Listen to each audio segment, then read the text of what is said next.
Kuyini i-ECMO?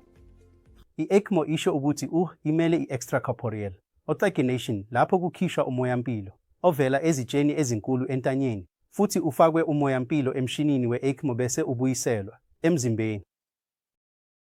Lokhu kwenziwa uma inhliziyo nemiphunga zidinga ukuphumula, ikakhulukazi ezimweni lapho isidingo somoyampilo siphezulu kakhulu.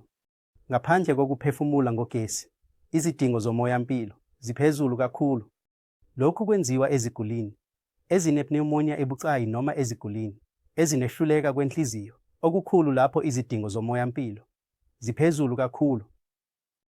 Ngakho-ke kulezi zimo, igazi elisuka emkhunjini wentamo futhi lihanjiswa emshinini we-ECMO lapho lifakwe umoyampilo futhi lihlanganiswe futhi libuyiselwe emzimbeni.